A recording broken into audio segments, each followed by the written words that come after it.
Hi, welcome back to my life with plants. I'm Newman. If you like watering, then this is the episode for you. I have my great big hyper green sprayer. It's 2 liters and it's filled up with warm water, 40 degrees Celsius, so nice and warm. Maybe a little less than that, maybe 35 now. Yeah, feels nice and warm. Anyway, let's start. These are my tillandsias. I have many. This one's called Tectorum. It's got the tag still on there, some of them don't. You may notice this Spanish moss, but its real name is Tillandsia usanoides, and usanoides is one of the most interesting ones because of its distribution, how far it's distributed, going all the way from Florida right down into Peru. And it can put up with quite a lot of different climates. You can put up with some cold, like down to 0 degrees Celsius, but not frost, and can put up with a lot of heat and a lot of dryness too. There are places where this actually grows where it is very, very dry during the winter. And you can see cacti and dickeas and different kinds of bromeliads that like the dry growing in and around it. You may be able to glimpse this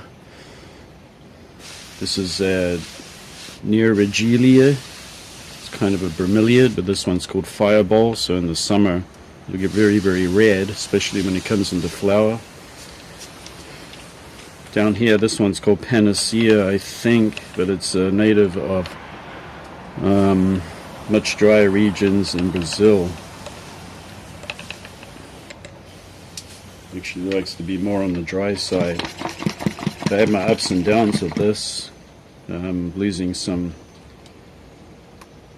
of the leaves here, but overall it's getting through and growing quite slowly though. The thing I have to do is to really thoroughly soak everything. Okay, this big one here is the Tillandsia xerographica. Everybody knows xerographica. They actually grow in quite a drier climate in Mexico, so you may see them in habitat growing on trees, but you may notice lichens growing on the trees, but not many mosses, which indicates how dry it is.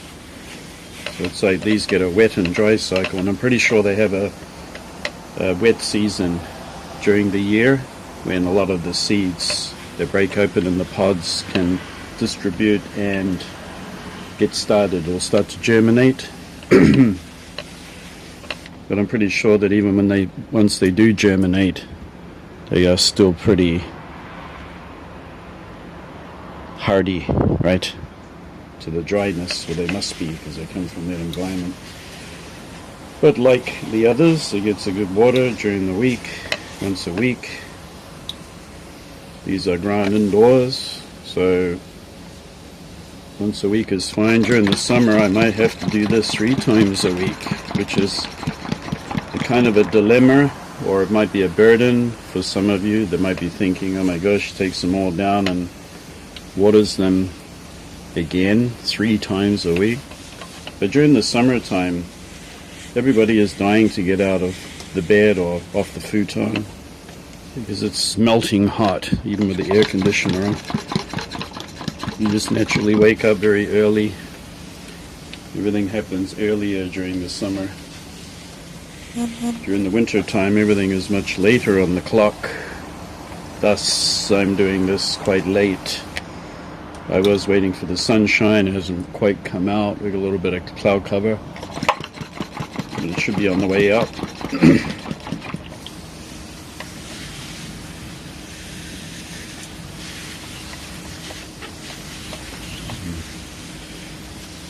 The one down the bottom here, I don't know if you can see it, this one's called Ice Cream. It's a kind of a bromeliad too.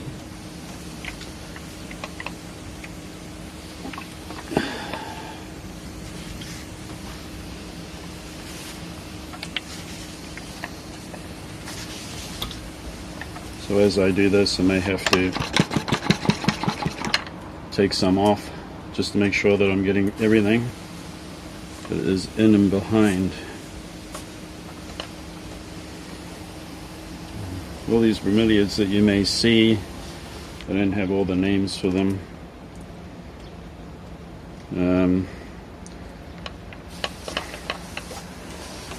All I know is that you pick and choose your air plants and then you grow them, and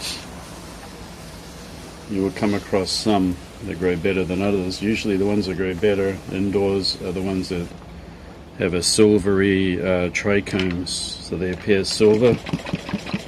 The greener ones are harder to look after. They may need to grow outdoors because they have a requirement for more water.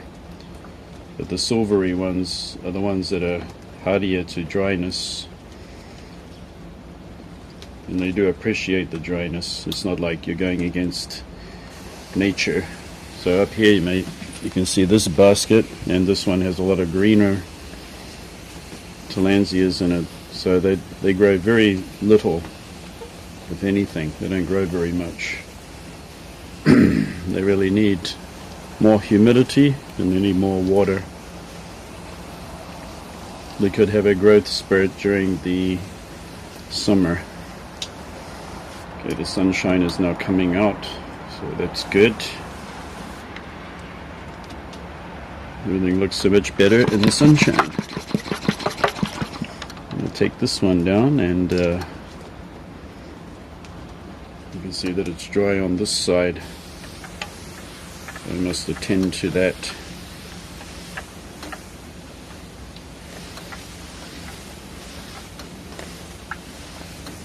Don't be fooled into getting the difficult to grow tillandsias just because these have a name of common. Just don't worry about that.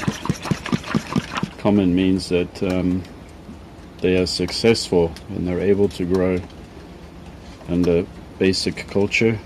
So they're the plants that you actually want to go for. You don't want the difficult plants. That's why they're expensive and they're hard to come by.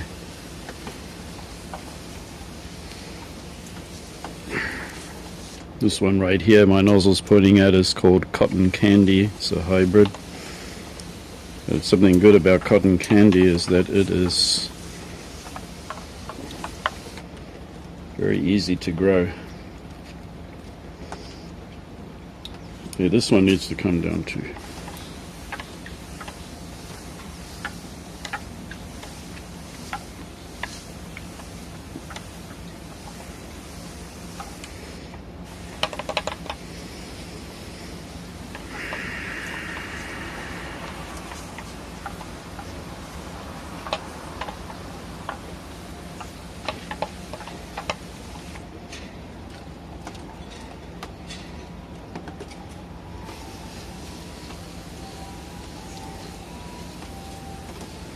Much bigger one up the back there. I don't have a name for that, but it's been growing really well.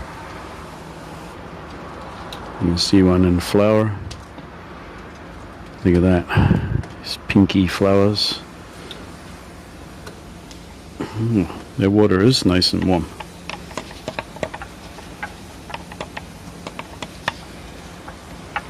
Some of these tillandsias are growing in a thin layer of moss in a basket, which is a good way for them to keep a little bit of extra moisture.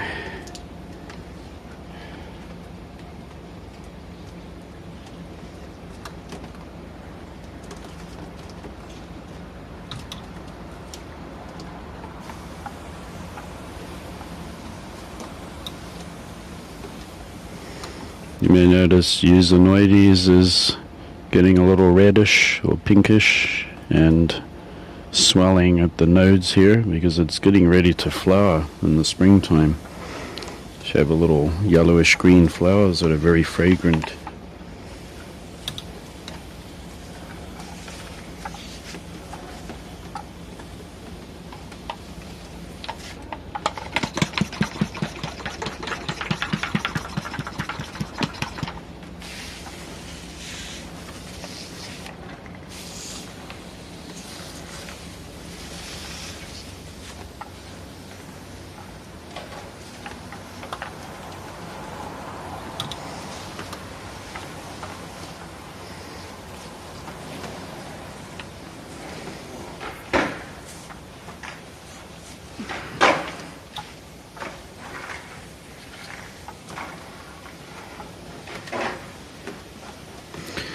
This Tillandsia certainly has a burst of new growth. Might be coming into flower too.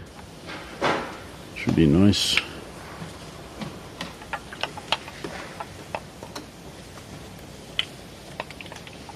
Okay. All done.